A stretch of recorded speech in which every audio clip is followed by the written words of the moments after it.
We're streaming. I'd like to call this first meeting of the 25-26 school board meeting of the 25-26 school year to order.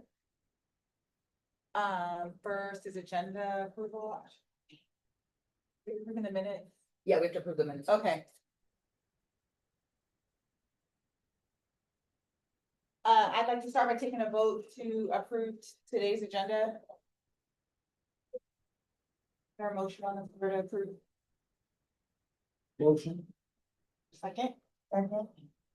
All in favor? Aye. Sorry, who's the second on that one? Thank you. Hearing no name. Motion carries. Another vote, I'd like a motion to approve the June and July meeting minutes. So moved. Second. Second.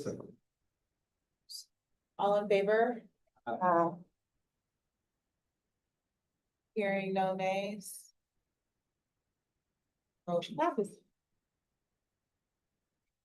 Rachel, carry us forward. What'd you say? It's your turn. Oh, okay. Sorry. Sorry. Eyes are watering. Leadership update. Good morning, everybody. So the first thing you're gonna see is just different events that we're holding at Perry Street, like this month, last month. We, the picture at the bottom, the left-hand corner, we had a staff retreat, which was all day Terrapin Adventures. It was such a good idea. We had escorts helping us with ropes course, like our older employees were like getting on the giant swings, testing their limits. So opening up pre-service. And then there's several family events coming up. The family barbecue, first day of school, you know, that already happened. We have a boots on the ground event where parents are coming to do the boots on the ground dance. And then I wanted to stop and give Ms. Derrick a chance to talk about family engagement. Okay, so we have started a PTO at Perry Street. We started out with 4 members at the beginning of the summer. Came up with mission, purpose, logo, all the things. We have shirts, all that good stuff. We are now in the process of doing a membership drive. We have 14 paid members. Our goal is 55 this year in order for us to carry out our mission. We have outlined events that we will be funding or hosting or helping in some way. So for instance, like during the fall when they do like the what do they call it? Trunk or treat. Like through school, we'll make sure that there's food and things like that. We had our first meeting. We had about 16 parents to come out, which was exciting because we didn't know what turnout we would get. So now we're gonna do like I said, a membership drive so that we can get more. I would love for you all to be a part. The $20 dues, you can get a t-shirt and you get to be a voting member. But really exciting. All the parents it was well received. The Boots on the Ground event is our second event that's happening on the 18th. It's a line dance class. We have somebody coming in to teach it, $5. Parents are excited. We're gonna dress up. So it'll be a good time. So for you all. Like take one and pass it. Thank you. Do you guys have a Instagram? We do. Okay. It's called Pride Pack. At Pride Pack. Oh, I see. Yep. And you said you guys worked on mission and purpose and all that. Can you share a little more about what you came up with? Absolutely. So our mission is, well, I'll start with the purpose. The purpose is to strengthen the bridge between family and school, provide resources, support, and advocacy for students and teachers, show how parents can get involved at every level, create a culture of communication and transparency, and ensure that every parent's voice is heard. So that kind of encompasses the mission, the purpose of what we do. And then, let's see, what else? Where's my mission? I think I did it. So Ms. Montez, the family engagement manager, she's helping us on the school side. We have several parent teachers who are either on a committee or leading up things. K3 through first grade, is having play dates Saturdays, where they are dropping kids off to promote play with the parents and children. So that's a parent teacher or whatever. What else is there that I want to tell you? Yeah, but we have a lot of events that are going to happen throughout the year. This next meeting, we're going to confirm exactly, because we had to kind of put people in place to be able to execute. Sure. So that's kind of like where we are now. Okay. Thank you. And I can send Okay. you all I have a PowerPoint that kind of introduces everything, so I can send it to you all to see. Excellent. Or should you want to add anything? Oh, yeah, so, yep, along with the PTO, which is super exciting, we also have, I just want to highlight our, family barbecue. We made it like a like a family cookout theme. So if you was going to your family's cookout and listening to the old school music. So the video that we can't play right now, but if you want to watch it, it's just like of our staff really having a fun time with the kids. We had a bouncy house. If you see in the bottom right corner, we had one of our teachers, our science teacher, Mr. Hughes, and Mr. Greatheart. They were giving haircuts to boys so they could be fresh for the new school year. Girls too, if they wanted it. We were offering things like that. We gave away some uniform t-shirts to some families who couldn't afford them, and it was just like a really good time. We had school supplies donated, so we had a lot of partnerships that really showed up and showed out for us, like including Costco. Which is crazy. So we're just going to continue to collaborate with the PTO to work on those partnerships to make sure we're bringing like as much and as many resources as we can to our community. We also have been also holding our attend dances. So in an effort to promote attendance and keep our kiddos in the school, every quarter, Miss Montez holds an attend dance where they get to have one of their periods where they get to go in the dance studio and just, get all their sillies out. And we have like, some treats for them. And it's just like super exciting, and it really makes them want to come. And it really I think Aisha, you told me like they really love to go home with that flyer to their families and be like, I want to do this. So you need to bring me by any means necessary. So it definitely is an effective way to get that across. Montez is also sending text messages every week. Like Yep. if you made it through the week, so the kids are now looking out for the text message, like, did they text you? I Mhm. was like, yeah, I was big, Yeah, I'm right. excited about it, because there's an incentive. So that actually leads into, we have a new system called Dean's List. So it helps us, just kind of manage our attendance in a better way so that we're able to kind of see daily like stats, like if we're at 80%, 90%. Ms. Montez is actually walking around. I don't know if you saw her out there with her computer in her hand, where she's watching like the numbers go up and down, and if she sees like a classroom hasn't taken attendance, she's going up to that classroom and just making sure like she's actually taking the attendance for them, because that's how much attendance really matters. And so those text messages are auto-populated from Dean's List. So it also serves as another communication mechanism for us to communicate directly with families in a quick and efficient way. We can send out any type of messages, whether it be for something like that, or if you miss school, or if, hey, we miss you, we can send out messages like that with just like the click of a button. And so Dean's List is definitely a more efficient way to be able to do that. So, but yeah, Are we using it for any other communication currently?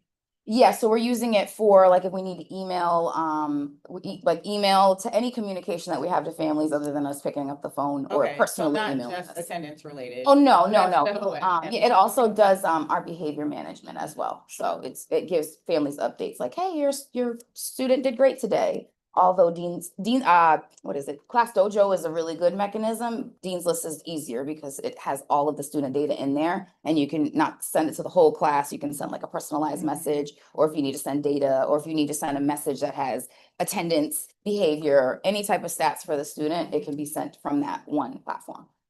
And what's our current truancy rate against the goal? So right now, non-existent, because we Yeah. haven't had enough days of school. Yeah.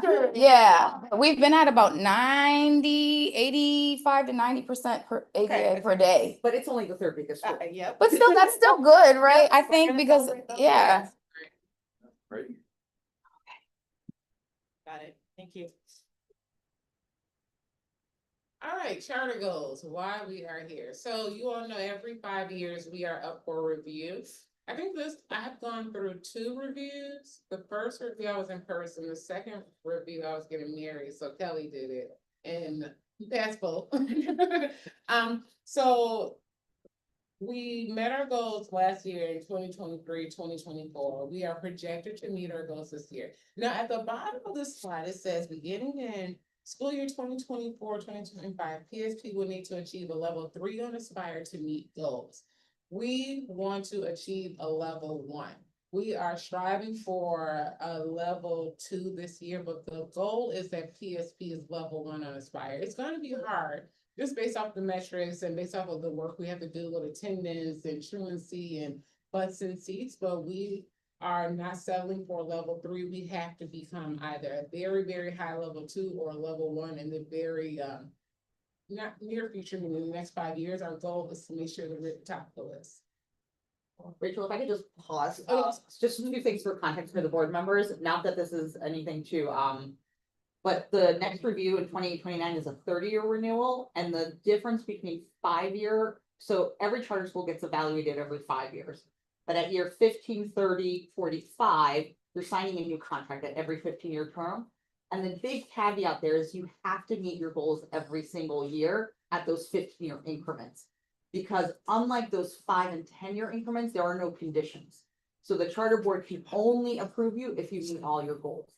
Whereas at year 5 and 10 or year 2025, there's wiggle room and they can give conditions. At those terms when the actual contract has to be re-signed, there are no conditions. So you have to meet goals every year. There are these asterisks. So last week, the state announced that there will be new state testing starting in the spring of 2027. Which does mean that accountability is going to have to shift. Because when you enter into, so we're gonna have what's called SSAC, which is a state test that is now given out in about 14 states. So Nevada, California, South Dakota, Delaware, Washington State, Oregon, Connecticut, and I can't remember all of them, also Indiana. They all give one common state test. They've been giving it since 2014. It's called SBAC. It is also a computer test for grades 3 through 8 in reading and math. But it is different than what students are currently taking in the District of Columbia. And so because we're going to move to a new state test, it does mean that accountability for school year 26, 27, when we look at this kind of projection, is going to have to look different because we are going to have new baseline sets, new floors, new targets. And so that will have some impact on here. I don't think it's going to be negative impact because it's going to impact the whole charter sector, but this is something we just learned of last week. And so this current school year is our last year with the current test, and then we're going to move to a new test. Okay. Fun. Will that change the curriculum? It will. So I work with SBAC on some of the schools I work with in Nevada. There are some things SBAC tests that our current test does not test in different ways. So one really concrete example I will give you is the current test in BC for the area of language skills only tests it when students write their essays and their open responses. We don't test grammar, sentence structure, language mechanics, and any multiple choice questions. The SBAC does. And so there will be some small kind of shifts that have to be made to get students and teachers, but it is not going to be like a brand new total 180 degree. There'll be more small shifts that have to be made. Makes sense. Okay.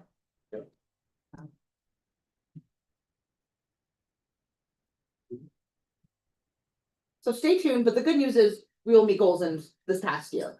And just as a reminder to what is on the state report card, so when Rachel talks about meeting that level 2, it is against all these metrics that you see in these boxes.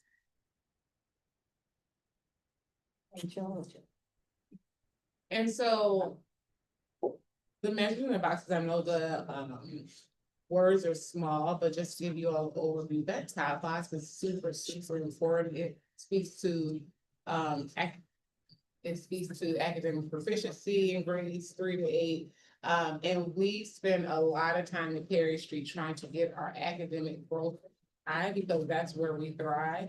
So school progress is worth 40 points of the possible points you can get on the Aspire or report card, which is a lot.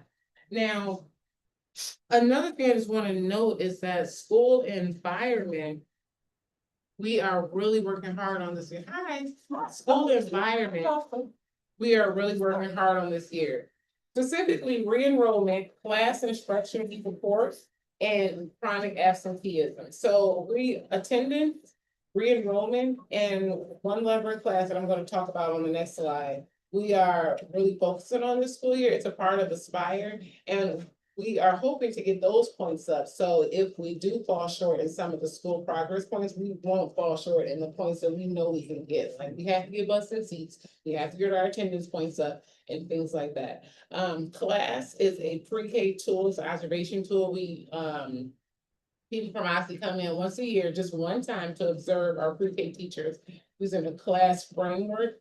And Alexander, if you go to do you want to talk about the slide? So we go to the next slide. Go. Okay, using the class framework. So what is class? So class is literally a rubric that goes, that someone can go in with to say, like, is this pre-K class on par for academic outcomes? So there are three different parts of class. There's emotional support, of course, is pre-K, classroom organization, and instructional support.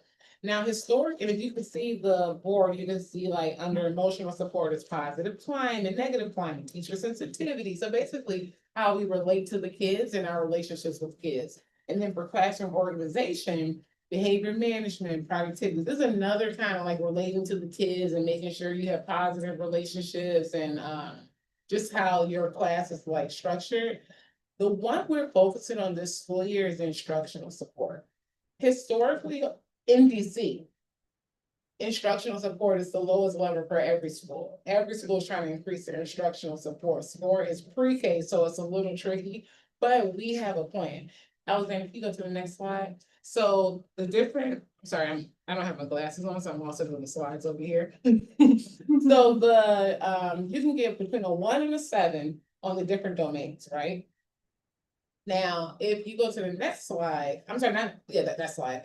You see that Perry Street historically, for emotional support and classroom organization, we are always above a 6 for those two domains. Now, 6 is the actual goal.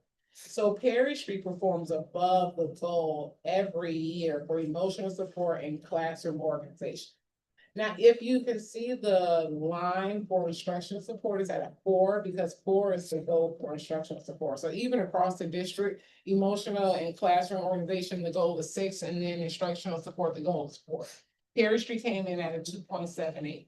We are working our butts off this school year to make sure we get that score up and as close to 4 as possible. Now, I do want to celebrate some teachers, so because we do have a teaching team that received above a 3 on the instructional support domain during their classroom observation. Wow. I actually want to celebrate 3 sets of teachers, actually. Thank you. So this is Ms. McNeil and Ms. Hill. On the emotional support, they received a 6.75. And if you go into that's almost 7, that's almost perfect. If you go into their class, you can totally see why. Like, they literally treat the kids like your grandma at their Well, my grandma's. kids teachers. Yeah. I love them. So they received a super high score on emotional support. Now, all of our teachers got a high score on emotional support, but they received the highest. We should go to the next slide. For classroom organization, we have Brown and McNeil. Some of you have seen these teachers, they are excellent. A 6.83 for classroom organization. And when you go in their class, it shows like the structure of the class, where the kids are, what they're doing, and it's pre-K 3. So it's a little tricky because there's so little, but these teachers are able to, have class and structure class in a way where it looks literally like school for kids who are barely off the ground. Now, the one I want to highlight though is instructional support. Ms. Copperton, she was able to get a 3.06. Last year, she also got the highest score for instructional support. So we celebrated her a lot. The goal is that everyone gets above a 3 on instructional support. So we have a new, pre-K. All of this is pre-K. All this is pre-K, yeah. Okay. Class is only pre-K. And then kindergarten starts math, but for pre-K is class. And so this school year, we have a new AP in place in pre-K who is focusing on class. She is an instructional person, so she's gonna spend all of her time this school year just focusing on the instructional part of pre-K. Our pre-K teachers have the fun down pat, the classroom organization, the emotional support. You go down there, the kids are so happy. Now, we just want to make sure when we go into those classrooms, they're learning every single time we go in there and playing at the same time. So there's like a nice balance between learn and play. we want to make sure that learn is happening every single time we go in there. So our new AP, that's our focus for the school year. It's just a focus on class, this one domain, instructional support. And now for Kate, so that was class. I know we don't talk about class a lot, but we will start talking about class more because it is going to be a part of Aspire. We actually added it to Aspire to include class because we do so well with organization and emotional support. So we are going to give you all more class data as it comes. Myself and the class AP, we also, she got trained last week, I'm getting trained this week in a full class rubric. So we will be able to teach everyone in the building also about class and what to expect when we get here. And this is year one? Oh, no. Okay, Class has been around since I've been here. so, okay. The main class, the very first one. One more, yep. Okay, it is just those three. I just saw the boxes on the bottom and I was like, there's six. No, it's Go ahead. three. Okay. So our 3.06s, our highest class scores, our highlights, do we know where we rank in pre-Ks amongst different offerings as far as what we're highlighting? Are we at the top tier, middle? We will know in December, because right now we don't have access to the citywide scores yet for Okay. last year, but we will in December. So in December, we can look at that. And I'm asking that because using it as a recruiting tool when we're Mhm. doing. Oh, it's a great idea. affairs, Oh, that's a it should great be us idea. As a pre-K program of choice. So then With the receipt. when we get that information, so for the next board meeting, after that, we'll be able to share with you what people did in DC and then what Parish Street did specifically as this class. And as the new class AP, like if for the teachers that the classrooms you highlighted with the high scores, if there's some sort of like train the trainer and teach the other teacher, like process around replicating successes in one room in rooms that still have, areas of growth. It's so funny that you asked that. We haven't started in pre-K yet, but we have started that in the other grade bands, Okay. to train the trainer and Uh-huh. teachers, observing teachers. We will start that in pre-K. Ivy and I right now are getting trained in class period. So, and that's open project. So once we are completely trained in class, we're gonna hit the ground running Yeah. with like observations, Okay. peer observations and leadership team observations to make sure that we're always in classroom looking for the instructional domain to make sure that teachers are teaching alongside of the play. Okay, thank you. If that makes sense. What percentage of slots are filled? Do we have a full allotment or do we still have available pre-K slots? We still have available pre-K slots. You know, a rough estimate, like 85%, 90%? We can get to that. I have Yeah, that in a Okay, moment. sorry. So smart. All right, so Kate. Cave is over. It will be over for good next year, I guess. But we took Cave this year. And so I'm gonna go over the summary of all the how we did on Cave. So overall, scholars outperformed expectations based on the previous year. Now, the previous year didn't count, quote unquote count, because Aspire was is coming out like this year, if that makes sense. But based off of how the students did last year, we did better than last year. So for instance, math achievement improved from prior years for all students. And if you remember, for the last 2 years, I've been groveling talking about math in these meetings and how Parachute was gonna fix it. Well, we are on the way to fixing it. If you look, we gained 3.2 points and 4.5 points in the forecast for math for this year. You'll see graphs in a second. And then in ELA, we went up 0.4 points for the 3+ category. The 4+ category took a slight dip. You're gonna see that as well. Overall, though, you'll see the growth we made in ELA. We can go to Dr. K. You wanna go to Dr. K first? Oh, I guess I should put that last, huh? Mhm. Okay, let me. Wait, where do you want? Sorry, where do you want?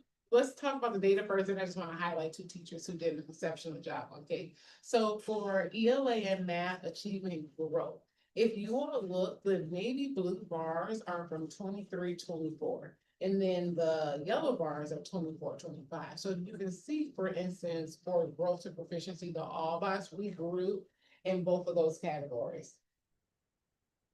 Now, if you look at the boxes on the right-hand side, that's where I was telling you that in ELA, we took a slight dip, super, super slight, but every other category, Perry Street grew on Cape. So that is for elementary school, middle school, grades 3 to 8, we grew on Cape in every single category, except for that ELA. Overall, ELA 3+ for the school, but different grades grew crazy in ELA. So you'll be able to see that as well. And don't forget, most of our, so 36 out of 90 points are, of these points are uninspired. Our growth points matter a lot on Inspire. Like it's how kids go from a level 1 on Cape to a level 2 on Cape, and how they grow inside of their level. So they're a low level 2, then they go to a high level 2. That growth, we get points for all of that. And if the child is in like multiple subgroups, we get multiple points for those kids who are growing tremendously.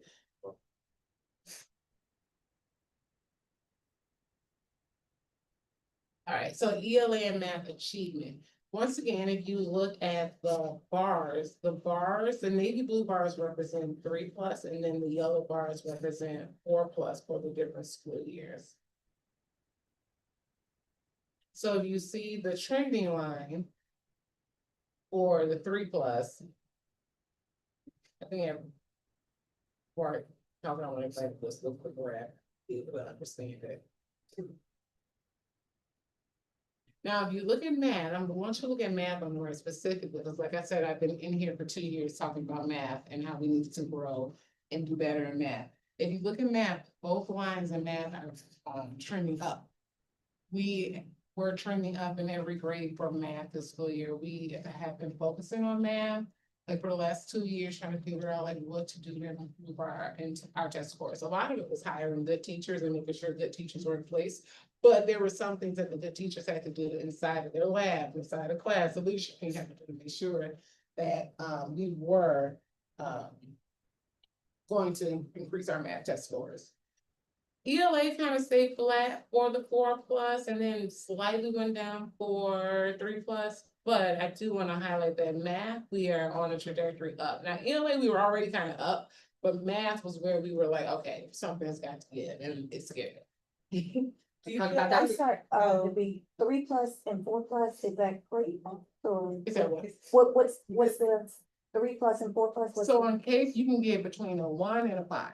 Okay, 5 is advanced, 4 is grade level, 3 is like almost grade level, 2 Okay. is no, and then 1 is absolutely not. So got it. Okay. we want all of our kids to either be a 3+ or above. We want them to be a 4+ or above. Understanding where we are, though, I'm just being completely realistic. We want our kids to be a 3+ or above, and then we need them to grow every single year, whatever level they're at. Got it. So even if they come to us at a 1, we need them to be a 2 or a 3 by the end of the school year.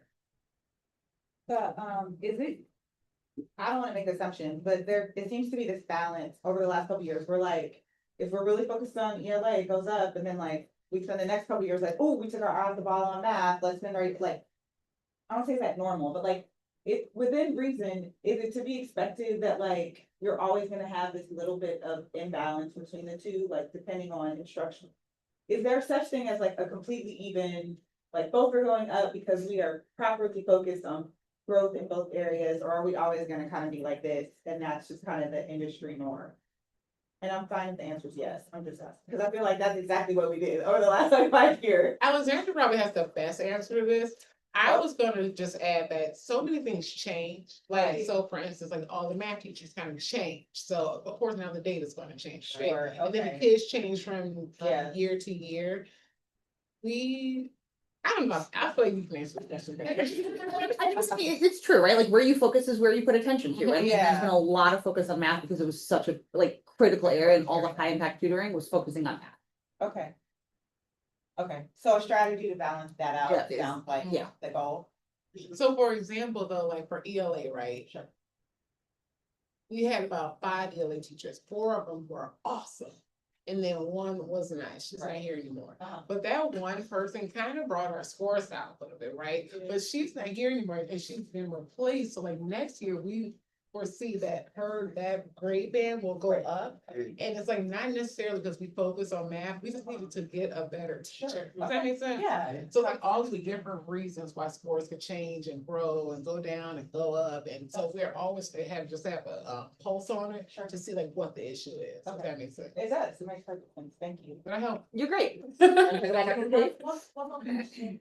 You shared that teachers made an impact on the math scores, and there were some other strategies that you all implemented. Did you share maybe what some of those additional strategies? Oh, were, absolutely. And what you found would be most effective? Absolutely. So number one is teacher impact, talent management. We had to make sure we have the best teachers in place. Two, we have a lab model where every child receives math instruction at their learning level and math instruction on their grade level for an hour. And so they get 2 hours of math a day.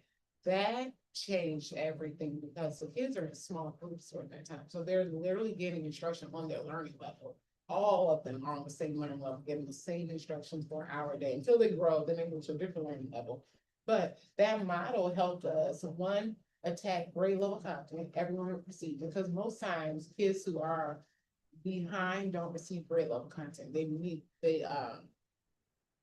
make everything accessible to them, but you can't get a 4 on K or a 5 on K if you're constantly receiving work that's not on your grade level. So it has to be a balance between grade level work and intervention work. And that's what we're doing, the intervention work, and making sure that we're monitoring what data in those intervention classes. So when we put math data on the board, when we put any data on the board, it's from the lab classes. So teachers are held accountable to that. Those 6 kids we have in lab, those are your 6 kids all school year. All their data points are yours. Like you're responsible for, which also increases the accountability in the building, because before the ELA teacher was responsible for all the 7th grade ELA data. And now there's like 6 people responsible for 7th grade ELA data individually. And they all know these are your 6 kids. So moving to that model where we're starting to like, one, look and see exactly what the students need, and then teaching exactly that over and over again until they get it, and teaching something else, we're seeing results faster. It's like breaking them down into small groups. And being able to see the accountability of teachers, so if there's a need for additional support or growth, you can be able to address that.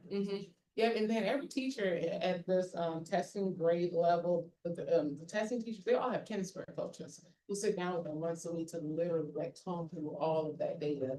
Look at, okay, what are we teaching next week? What did they learn this week? Who learned what? And then making a plan for next week so that we aren't blindsided. Like when we take math at the end of the school year or middle of the school year, everyone in this building should be able to tell you where every child is going to go. Because that's how well you need to know what that child knows and what the child does not know.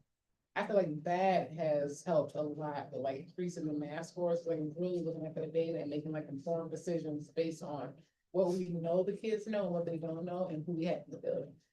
That was a long answer. I hope I answered the question. Before we move on to Dr. K, I feel like I already know the story, she's amazing, but so this is a workforce heavy approach, like it's highly customized, very small groups, which means more salaries.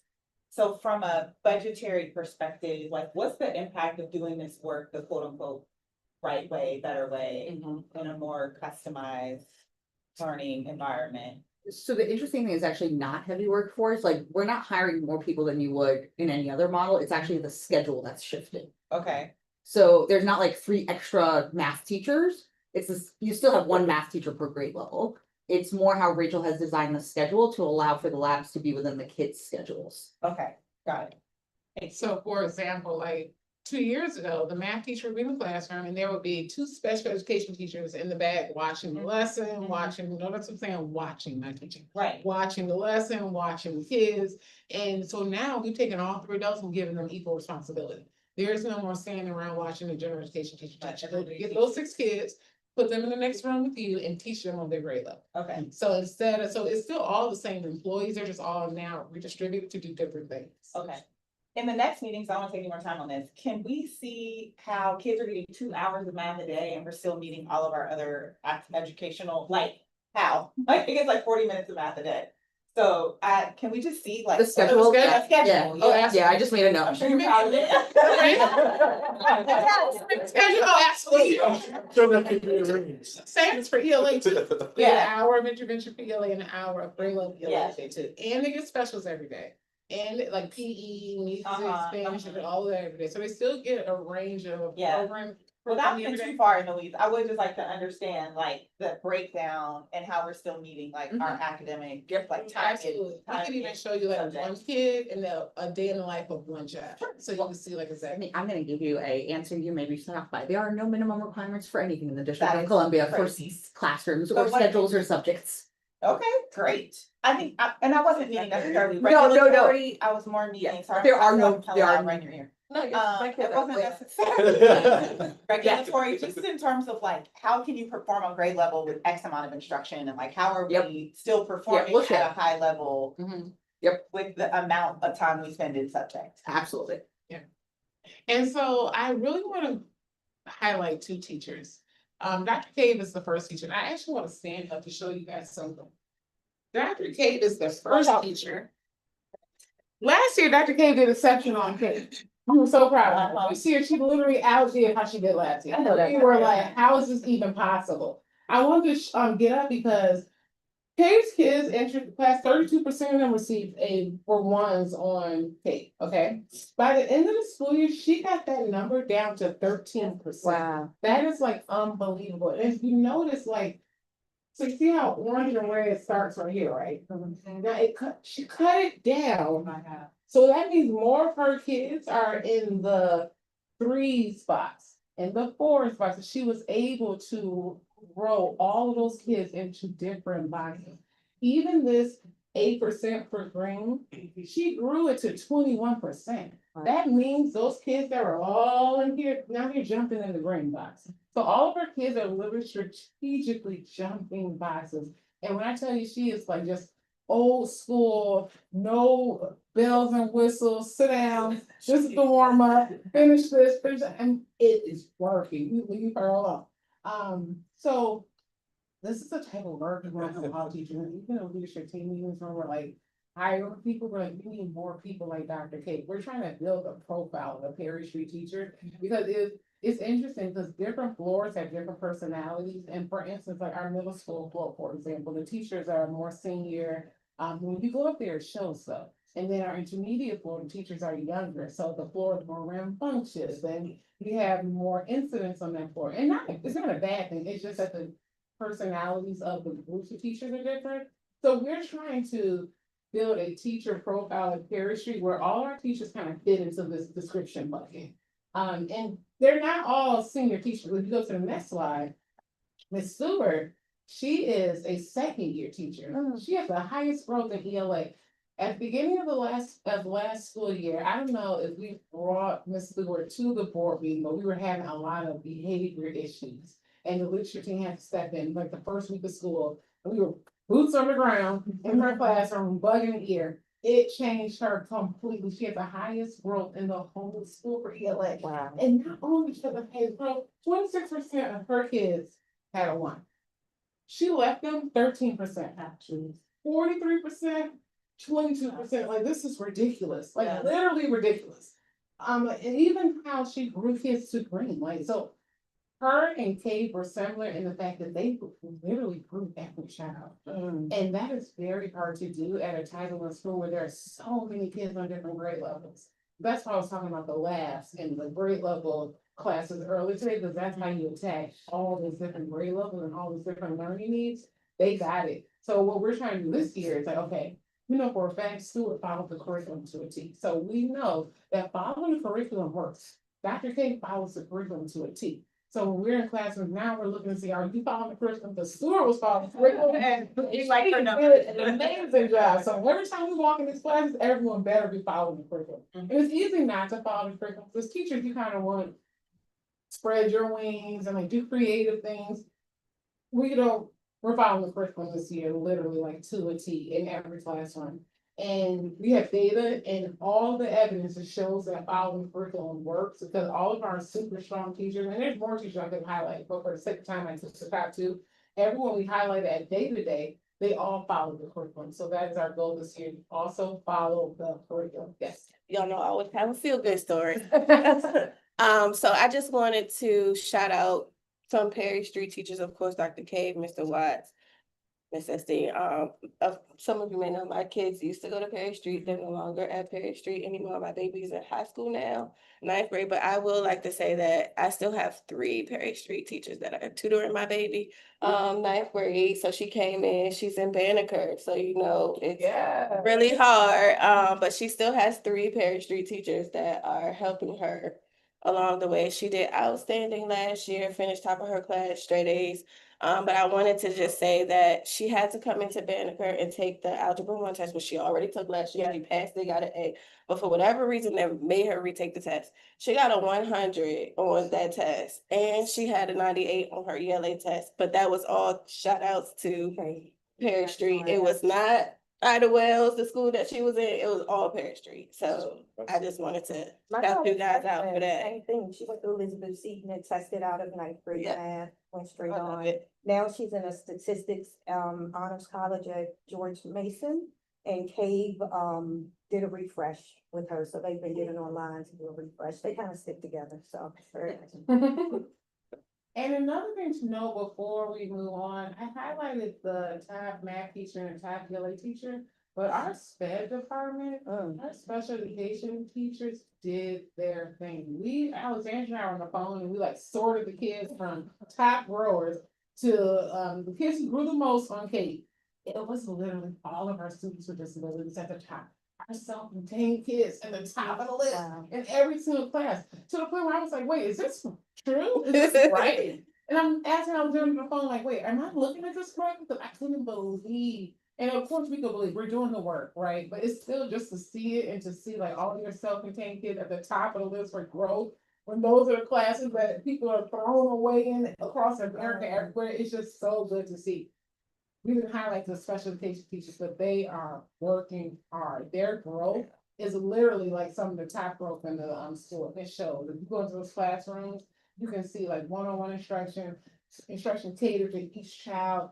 And like, I keep saying it shows because when you look at the data, then go to the classroom, it's like, oh, okay, this all kind of makes sense. So my goal as principal is to make sure that all the classrooms look like that, like talent management, making sure the right people are in place so that we can have more Dr. Hayes and more Stewards. And Stewards, this is her second year teaching. So more of her and more Dr. Hayes. So just key takeaways, real quick, sorry, I'm sorry. No, me. Key takeaways, scholars outperformed how they did last year. We are proud of how they performed this year because we did better than we did last year. That's always the goal, is just to beat ourselves, and we did beat ourselves in almost every single category. Grocery proficiency increased in both math and ELA for all students. We haven't done any scholar celebrations for kids. We did a bunch of teacher celebrations. We had day-to-day, they got gifts and things like that, but we didn't do any celebrations with kids. I just thought about that. But we will do celebrations for kids for Kate, for all their hard work too, because they did. PTO? What's that? Do you need the PTO? No. Yes, We do. yes, you do. We do. I'll put it on the list. So that's it. We should be really proud about Kate. We have a long way to go. We're not 100% proficient in math and ELA for every child in this building. That's the goal, of course, but we're not there yet. But we are getting to where we're trying to go. The gains we made last year, we are proud of. Hopefully we make the same gains this year or better gains this year and just keep getting better and better. So we can get level 1 on Aspire, just in general. Okay. In order for us to continue to do that in instruction, we need to be able to be accredited here. So, so as we mentioned before, the middle stakes accreditation process is underway. We have our visit scheduled for December 1st through 4th, and they will be on site the 2nd through the 4th. So we are hoping to have the board join us either December 2nd or 3rd. So I will circle back when it gets a little closer to that time to check schedules and calendars, because I know it's a little bit more in advance. So right now, in terms of planning, we do have our planning teams meeting. At this point, we've met a couple of times. So what we're doing in our planning team as a larger group is we're just kind of focusing on the self-study, making sure we're completing all the components and like documenting our progress towards the 5 standards that we're working on developing. And then we have breakout groups, which are the action planning groups, which basically those groups are just derivative of the larger planning team, but we're just going to make sure that we're we're having those groups focus on the long-term objectives. So the three of them in the categories of student performance, student well-being, and then organizational performance. So all of those long-term objectives have different like for strengthening achievement and growth, improving teaching and learning. We're going to build a student well-being. We want to build a safe, inclusive environment, social and personal growth. And then for organizational performance, we want to strengthen our systems at all times, making sure the facilities, our finances are always, and our operational systems are always we're just always looking for ways to progress. So where we are now is we would love to not only have the board breakfast, but also invite a few of you if you're available, or all of you if you're available, to be peer reviewers on some of our objectives. We're finalizing them in the 3 categories, but once we have them in a better space where we would like feedback, we would like a few of you to take a look and provide us with your feedback. So that would be something that would definitely help us towards the December goal. Sounds good. Okay, operations and finance. Enrollment. So to date, right now, enrollment is under the FY26 budget targets that we set. Right now, I know you were asking about the enrollment for the seats. So as you can see on the chart, we have a couple of seats open in pre-K 3 and pre-K 4. Well, more than a couple, but we do have seats open in pre-K 3 and pre-K 4. And those are the seats that we have been targeting the most because it's our hope that we get them in those grades and then just grow them through until 8th grade, right? But right now, year to date, the number changed since yesterday, which is great. So it went from 398 to 399. But I know it seems small, but it is a major win. It could potentially be 400. I have to check in with Ms. Montez. The original target was 435. So right now we do anticipate 5 to 10 additional students to be enrolled by the count date. We're going to continue to push What count date this year? October 5th. Okay. It's always October. Yeah. Last week. I Always didn't know. October. Yeah, so we have It's like tax day. yeah, right. So we have some, we're doing some work here, but the targets that were set were based on historical data and enrollment in May of 2025. So that's why the number was 435 set at that. We're refining our enrollment processes to make sure we have accurate student tracking and increased recruitment for the next school year. We're already working on that right now. Because of these numbers, the budget will be adversely impacted by the enrollment shortage, but we are currently working on making sure we're refining the budget to align with the enrollment shortfall and making sure that there's no like major impacts on our children, our babies. Sorry, you can go to the next one. Questions on this slide? Yeah. Oh, okay. I knew it. I was gonna say, I see a huge opportunity here based upon what you told me that y'all have going on in that pre-K here. Mm-hmm. Which, just my opinion, probably needs to be highlighted in some type of marketing program. Because the pipeline is what's gonna matter, Yeah. right? Trying to affect maybe the 7th and 8th graders, get those numbers up. Probably highly improbable that somebody's gonna take their kid out of 7th grade and then move them over to 5th Street, right? But if you can get those babies in here, well, I would love to see those numbers right there exceed, right? So you all have a huge buffer there where we know our pipeline is strong coming up. And if you, like you said, the talent that you have in those low grades with those teachers, they start to get the culture in there, then how can I put this? The parents of younger students usually are a little more excited, right? It's their babies, their first experience, and usually will talk a lot more. So I'd be interested to find out, one, a strategy that you all have in place. And 2, a strategy. Okay. All right. Well, that's a good question. Huh? Other questions? Yeah. Oh, yeah, I would imagine that enrollment amongst Latinx students throughout the district is lower. For obvious reasons as well as a few more tangential ones. So Is that accurate? is that being factored in with these numbers? And are there protections in place to where these things that are out of our control as far as the trepidation for Environmentally. parents and families within this Mhm. community to just Mhm. try to avoid, particularly in the pre-K space, Mhm. where they'd be more likely to just keep them at home. So the citywide doesn't, we don't know that impact yet because schools right now have until the 5th to upload their student data. So the city is like a few weeks before knowing that data. Anecdotally, it is not impacting all schools equally. But there is an impact of a handful of families at each school. And as you can imagine, schools that have larger immigration populations see this impact much larger than schools who don't. But the city is waiting until October 5 to actually pull the numbers to see if we're seeing a shift or not. I think here you've had a few families impacted. But not, 30, 40 families. Mhm. If you go to some other schools in Columbia Heights, they will tell you they're feeling a much larger impact, much more than a handful. So I think the jury is still out on like the actual impact of that. What I can tell you anecdotally we've seen is like in high schools, the kids will come to school by themselves. Mhm. In elementary schools, Yeah. that is so school leaders have recently asked the deputy mayor of education if they would allow for virtual options. Because some families are saying, I'm too scared to let my child out of the house. Yeah. Because maybe my child is not legal. Right. And so the city has said that they are gonna get back to schools to see if that is allowed, because we have the protocols from COVID to do that. Mhm. But right now, schools are not allowed to do that. And so there's been a request to see if there could be like a citywide virtual option. So we're waiting to see where that goes.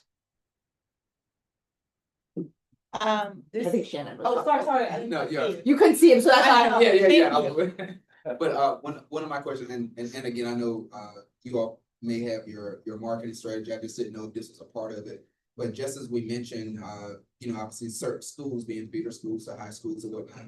Are there certain, say, like childcare centers, daycares that you would say, oh, this is maybe a feeder to Perry Street?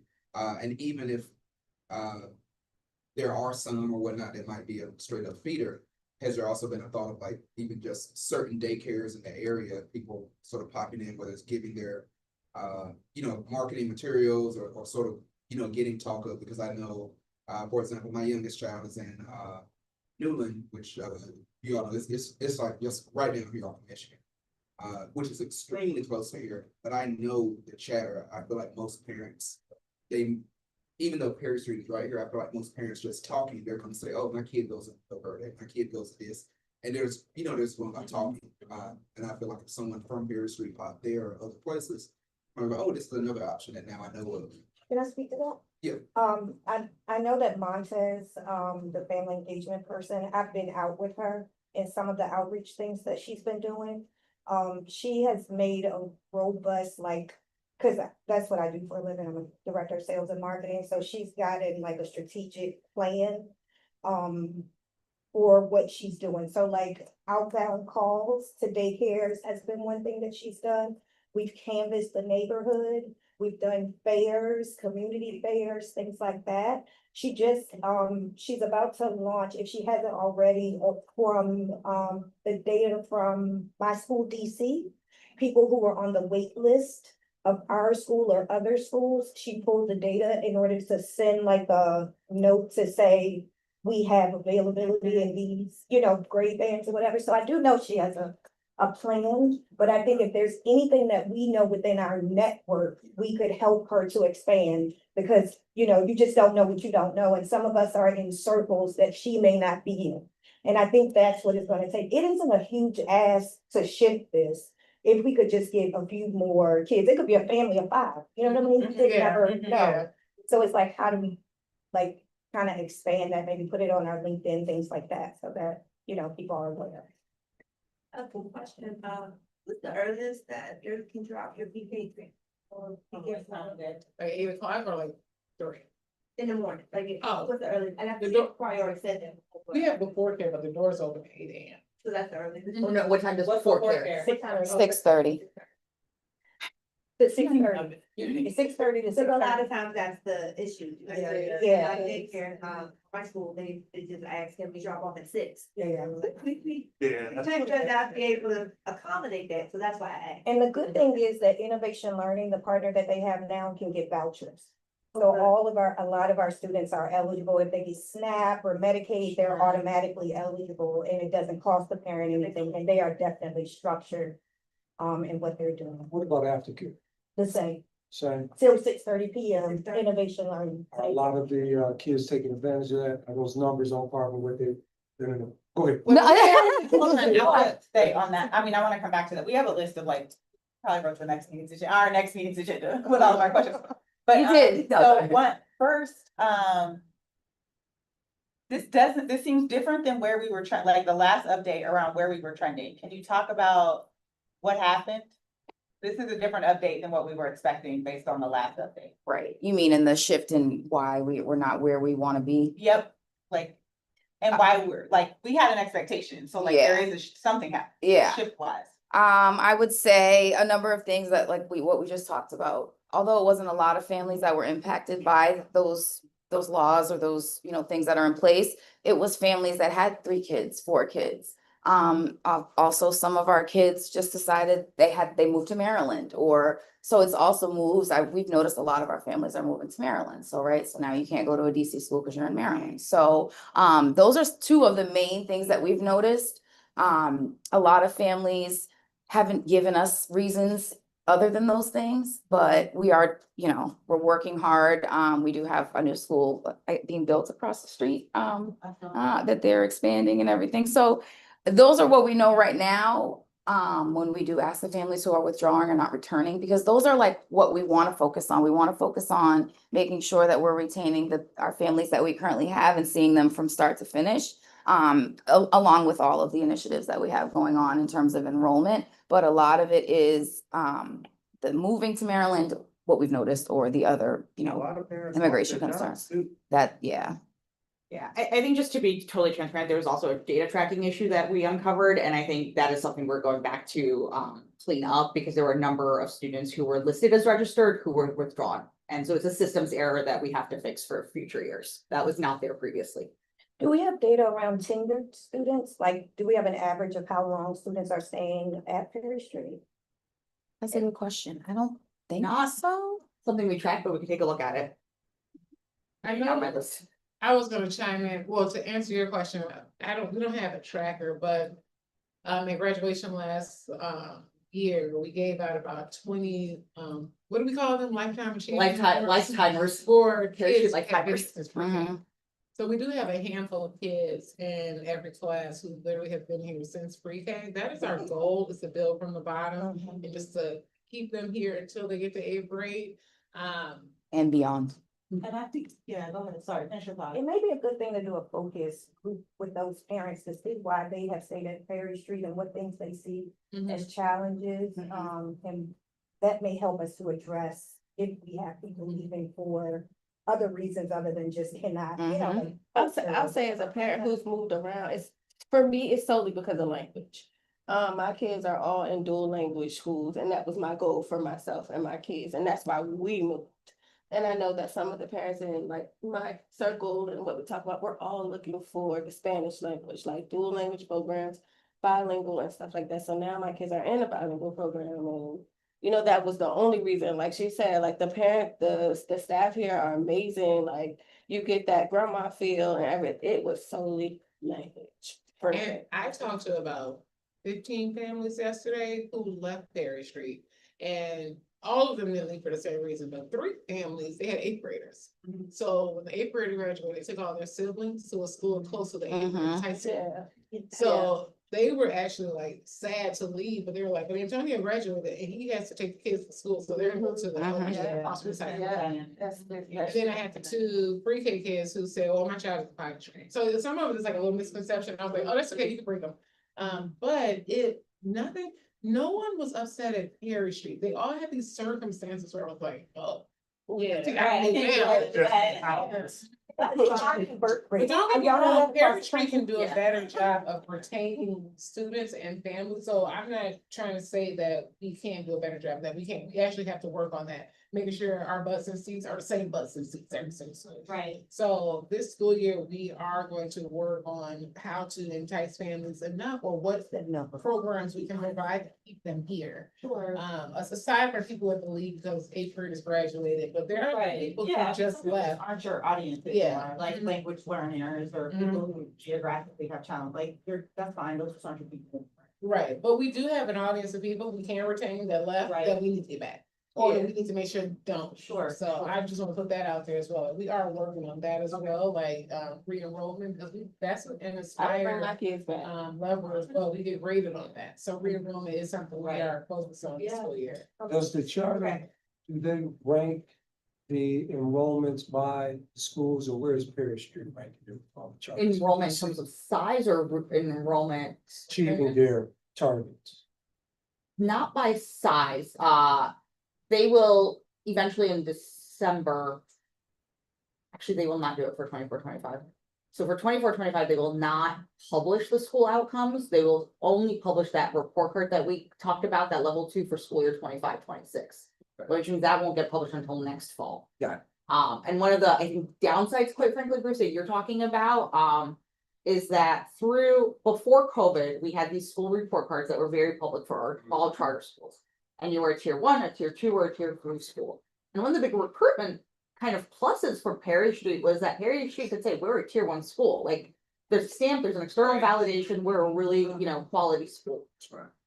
After COVID, we've removed all those ratings and report cards, and they're not coming back until 25-26. So that impetus, or that thing, like, it's like a Yelp review, right? People want to go, or a Google review. People look, what's the 4-5-star restaurant? That's where I want to go. And we haven't had that in the sector. Because of COVID, we removed all those ratings, and so we haven't had that public star rating, if you will. And it's just now coming back in 25-26. So all these things that you're talking about, Brandon's mentioning, that publicity hasn't been part of the ecosystem. And that publicity is actually what Perry Street needs, because we're not a neighborhood school. Right. So like, for instance, I was on the phone with the principal at DC Scholars, and we're talking about attendance, and he was like, well, I don't have that issue, all my kids come from across the street. Like, my attendance is at like 90 something, because they all literally live across the street, and if they're not here, I just go get them.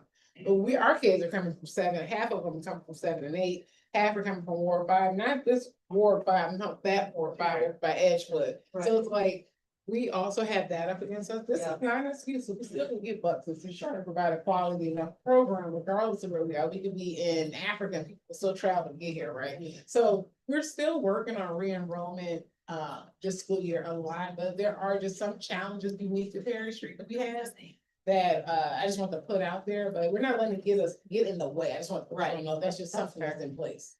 I want to check us on time and keep moving forward, because we still haven't done committee updates. It's not. Yep. Okay, all right, so compliance and procurement really quickly, we don't have any new contracts for approval and nothing for you guys to approve for renewals. Okay, so for OST and IT, I know that you did approve some contracts in those areas, so I just wanted to provide you with an update on that. Innovation Learning officially started on September 8th, which was last week, yep. Last week, which is going great. We started off with like a couple of kids, but now we have like up to 30 kids enrolled, which is really good. Recently, we were also just approved to take the vouchers by Aussie, which is a big deal, because a lot of the families, as was mentioned, they do qualify for vouchers because of SNAP and TANF and everything. So the 30 plus is definitely going to just increase.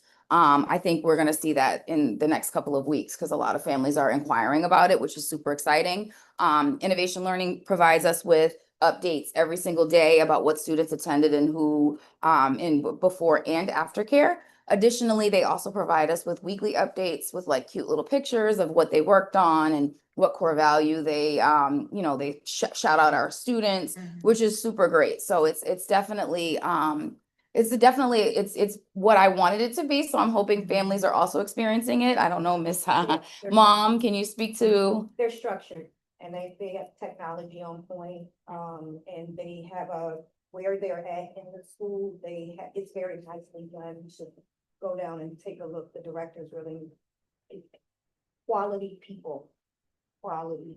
The doctors cover that 6:30 a.m. Yeah. 6:30? Okay. Yeah, which is super great. So again, I don't know if you remember, the rates were, they've already discounted our rates like a lot. So it was like 200 and I believe 50 a month for aftercare. And they're also open on school vacations and days that we're not here. Obviously not Friday and Saturday, but on any days when we have days off, professional days, or just school vacations, which is huge, right? It Families is, love it that. is. 1000%. Yes, it's really great. So it's working out really well. A lot of the students, some of the older students are like, I don't want to be here, but it's because they just, they just want to go out and be with their friends, And they but don't just allow them to play. Yeah, be on their phone. exactly. Structured program. You gotta follow it. Yeah, so it's working out great, just to provide you an update with that. And similar is DN Solutions. Our IT vendor has been working out great. They've been working with us to support us with any issues that we have. We have them on staff right now, actually working on a couple of issues, Chromebook carts, Chromebooks. If I call them, they answer right away. They're teaching me how to be an IT professional right now to add to my resume, which is great. But they are definitely making it so that the staff and the students don't feel any change. So that is two great updates to provide you with the contracts that were recently approved. Okay, Finance Committee. So we're working on, getting our FY25 audit right now. So we're getting all of the documents that are being requested and providing those in a timely manner, making sure we have our ducks in a row for that. For FY26, we don't have the monthly financials yet. We're just waiting on those. Those should be in the next Week or 2 so. weeks, a week or two. And so what we'll also be doing is reviewing what the budget impacts of lower enrollment will mean. So if enrollment falls below 10% of the budget target, we'll need to submit a new PCSB budget, but it's looking not to be that case, which is great. Because if it's within 10%, we'll manage the budget via the forecast that we provide. We do expect some shifts in expenses due to the lower enrollment, nothing too drastic, but we're hoping to kind of make it, just shift things around a little bit. We're also seeing much higher costs than anticipated with our healthcare. A lot of families have joined our healthcare recently, so it's causing it to increase a little bit. Like staff. Yeah, which is good. We want them to. Okay, I was we- like, wait, y'all I provide. know. Sorry. No. Our families, in a perfect world, maybe, but a lot of our staff. We back. A lot of our staff and families are enrolling, and they do enroll their families. We have one friend who has 5 kids. So we're definitely seeing that impact, but our staff deserve it. So and we've also received our high impact tutoring grant from the City Schools DC Collaborative, which is $90,000, which was not we did not include that in the budget. So that's something nice to give us a cushion. So we'll be meeting with finance in the next 2 weeks, committee, and I emailed Andrew to kind of really unpack all these impacts and see where we're at, and then we'll come back to the board. Thank you. Questions about this? Okay, come on, let's go. Oh, it's my turn now. Oh, Russian. We do need to elect new board members today. When's our next meeting? November 18th. Oof. Okay, I was considering holding off because our full board attendance was not in place today. It is time for us to elect new roles for the year. We do have one parent member whose term is expiring, but in full disclosure, I haven't had a chance to talk to Tish yet about her plans for the future. So I would like to table that one at least. And then one update that I didn't get a chance to submit ahead of time, I apologize, is we did have one applicant for board membership submit last week before, I don't remember the exact date. And I'm happy to talk you through what her application says. And if we want to vote on her membership today, we can. If we want to hold off until November so that everyone has time to process what I can read, we can do that too. Doesn't matter. Everybody clear. So vote today on. So what, board roles. I think a few things. So for Sean, we can hold off, but her term will expire 10/18. So we'll hold up. I mean, we'll make sure we'll have a decision before 10/18, even though we don't meet till November. Yes. Okay. Yeah, so Can we'll we just commit to that? Okay, I'll call you. Yeah, so if we're gonna vote, we do need to have that vote Yes. actually be held, and then we can hold off on the election of new board members or the board roles until next November. Okay, If you want to, because that is not, they are expiring for a year, the board gets to decide when those elections are, so there's not. yes, So we can do yes. that in November. Okay. I would like to propose we do that in November, one, because I wasn't on my job this summer and I didn't even tell you guys that like, hey, start thinking about if you want to serve, blah, blah, blah, blah. So I would like to hold off on November and give people time to think about, do they want to stay in their seat? Do they want to move? What is the actual slate, and give time for a slate to come together? I'm seeing a lot of yeses, so thank you for that, Grace. Not sitting board roles, but committee chairs, I would like to also put to a vote that we shift the governance committee chair to our esteemed member, Brandon Frazier.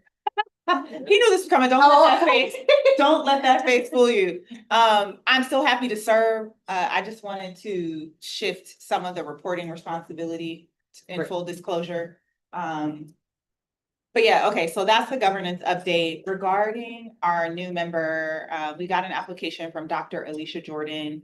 She is a former educator, now the director of education for the Cyber Education Foundation, something like that. Has been in principal roles for in principal roles for over 10 years, showed an interest in the Educational Excellence Committee, is a math teacher by trade. I get the sense that she will be very effective on the Educational Excellence Committee, could absolutely kind of be a strategic thought partner as we dig into like normalizing that math progress. Is a Maryland resident,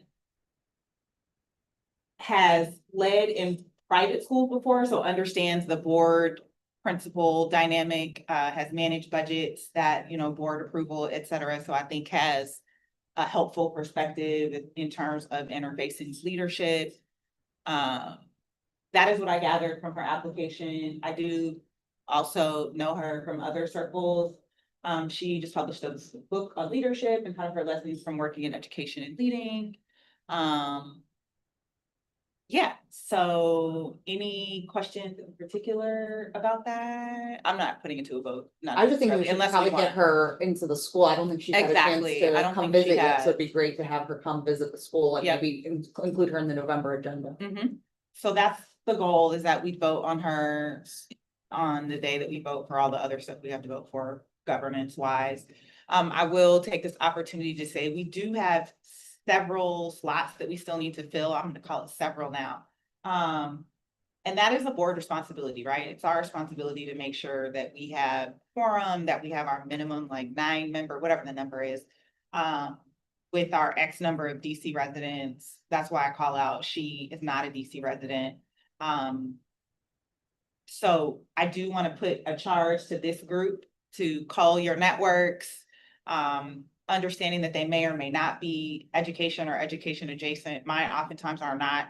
But I do have, a network of people who are technology experts, marketing experts, the circles that I've moved in. So we should consider ourselves to be on a heavy recruiting push. I can resend the application link around. There is like a little form you fill out that just kind of asks you like, why do you want to do it? And who do you know? And what's your first, second, and third choice for committee if you were to join? And how do you see yourself helping? Very straightforward. I won't call them generic questions. But we've got a lot of ground to make up between people whose terms are ending, and like it is very much their choice to stay or go. Plus we have members who, we have just actual slots to fill. I think we decided that like our board is at its best at somewhere around like 11, and I think we're down to 9 or 8. So we have net new spots to fill. And I really want to implore all of us, self-included, to kind of get on our game when it comes to recruiting. If you have questions kind of about how to sell the company, I always say start with your own experience. Company, that's, you can tell I'm on my way to work. And I've put my marketing hat on real fast. But start with your own experience. I'd say for myself, that's what I do. Like I've served in charter school board service for going on 12 years now. But other than that, like you sat around this table and heard the amazing things that the school is doing. new initiatives that roll out each year, kind of as we make incremental progress toward this ideal learning environment. So if you have questions about how to position and sell the school, don't hesitate to reach out to myself or any other board member. But yeah, we need folks, good folks. When you send out the link, can you also send what the, you mentioned about, DC residency and things like that? Like, what are those things? I've never. seen Yeah, we have to that. have a certain amount of DC residents on the board. Like, you can't have a whole board from literally Virginia or, there was a time when you could. I No. believe. No? No, the law says I you feel need like to I sat on a board with a California resident, but it could be that be in she. California, but the majority Yes, has to your always be majority DC. has to be DC. And so if we say that as our numbers shift around, that becomes, as our total number shifts, our number of required DC residents shifts as well, because it has to be a majority.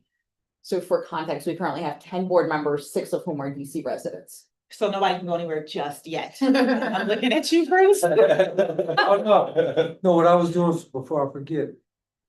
Thank you. Yeah. Thank you very much. Make sure for you the donate support. your. That's what I was doing. I will not remember. I said, let me do this now. Please do. So that's the answer, is it has to be a majority. So there is no set number, but it has to be the majority, 51%. And then do we have any documentation on what the expectation for the board is? I think we do, and each role differs as well. Each committee has kind of a charge and what it is responsible for doing, and those are all in the board member onboarding, which I think has been shared around, but it's been over at least more than one school year, so we can get that reshared. Thank Mhm. I think I know.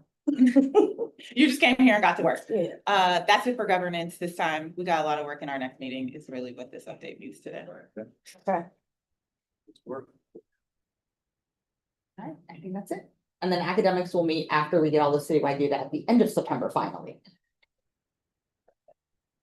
We didn't talk about just school, just real quick, we didn't talk about school culture. But you all will be happy to know that our school culture is so, right now, our teachers are very, very good. We have one teacher right now, we're really working with closely trying to whip her into shape. Other than that, our teachers are literally just maintaining the school culture is positive. Of course, we have kids, some behavior issues here and there, they're kids. But as it relates to safety and students being happy and students busting seats and 100% engagement in classrooms, that's happening right now. And then, like I said, we do have one classroom where we're working on it, trying to a little boot camp. But other than that, if you walk into every single classroom in this building, you will see learning and joy and kids just happy to be here. Not going to it. But I just want to give you all that update as well. Has there been a shift in expectation? I feel like I see a lot more of the APs and counselors and things like that in and out of classrooms and in the hallway with their iPads and stuff like that. So Is we there kind kind of a change that happened? Yeah, so the leadership team changed our schedule as well to be in classrooms more. So every week, the whole leadership team is in every single classroom. We're gonna learning walk together to see every single classroom. APs are required to be in the hallways during transitions. Every time the kids are in the hallway, they should be up, standing up. So the expectation for the leadership team changed a little bit. Our schedule changed to make sure that we are more so on the floor and in classes. And in classes as groups, so they can see us together, supporting them and getting them feet. That's what I'm saying. They're moving like mobs. It's cool. So. We need it. That's not a jack.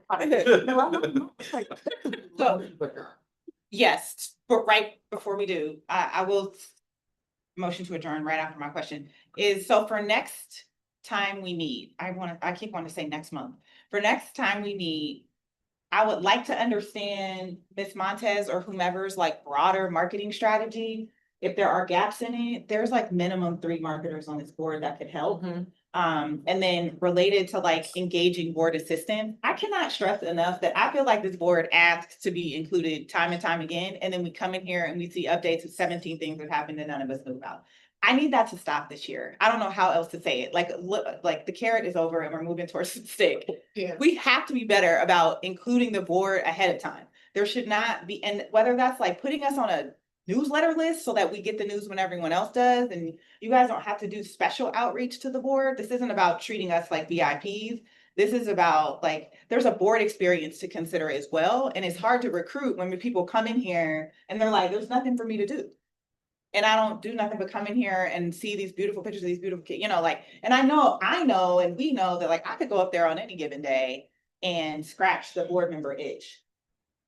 But I don't always have, you know, sometimes we need to be able to plan, or there are special events. And so it's not necessarily board communication, because I think we've solved for that, but I do think there's a huge gap in board engagement, and it does have to come from the school side. Yeah. I think that's true, but I also think as a board, I feel like I am not included. I don't know what's happening. I don't know when committee meetings are. I'm not on a committee. I'm not sure if y'all have my right email address, but the things that you're saying, like as far as onboarding. What committee you want to join? Anyone. Okay, yeah, that's not an invitation. And so I think when we do November and like everybody resets their roles, we will also reset committee membership. Right. Yes, you were gonna say something? It just sounds like an extension of the same thing that's being discussed now. The good thing about it is none of this requires reinventing the wheel. Correct. These master calendars exist. These Right. activities, these are put in a date, Right. time, date, place, location, all of that exists. It's just the integrating into making us a regular part. We're not just the school board, we're also part of the school community. So we're also. part of Right, the school family. however you think about inviting the school community, like we are just another audience as part of the school community. And to your point, yes, board experience, like we have our own work to do amongst ourselves. That's a different, No, I get it. equally important point to make. They opt out Huh. the default, meaning that all of us. Right, get all- like I'd rather hear about it all and decide I can't make it than never hear about anything and then see it on the internet. That stings every time, y'all. I'm being Yeah. personal now. That's- See anything. That's really good feedback though, because Yeah, I'm like. But anyway, so Cause that's some of those why, initiatives, like we maybe not have. Wait till the next board meeting to kind of know where enrollments Right. Yeah. are, right? Mhm. Where it's somewhere in between, look, guys, and I think that kind of puts the onus back on us.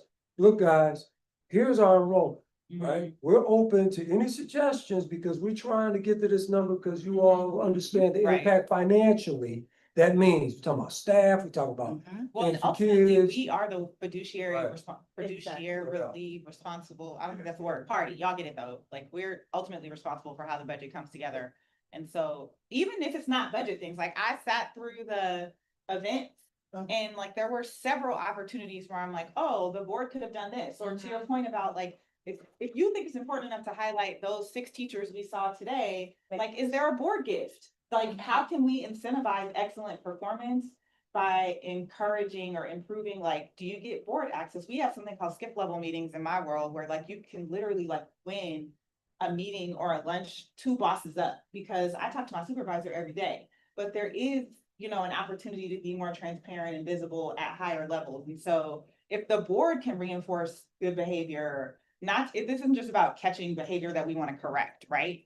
I think the board could be more visible in shaping culture, positive staff culture. I think you guys got the school stuff down pat. But again, those are just examples, but no, that's okay. really good feedback. Yeah. Actually, great feedback. So we will actually start including you all, even if it's going to be like a monthly update, or like, this is everything that's happening this month, this is what we would like you are participating in, this is what we want you to donate to. We can definitely start doing that. That won't be Sure. hard lift at all. Okay, We can start doing that. love that. Ahead, Yeah. Right. not a recap. Okay, Yeah. we are really close to finishing on time. We're only 10 minutes over, which is, it felt like way longer. You did great. We did good. So, motion, do I have a motion to adjourn for the day? Second. All in favor? Uh, Hearing no nays, motion passes.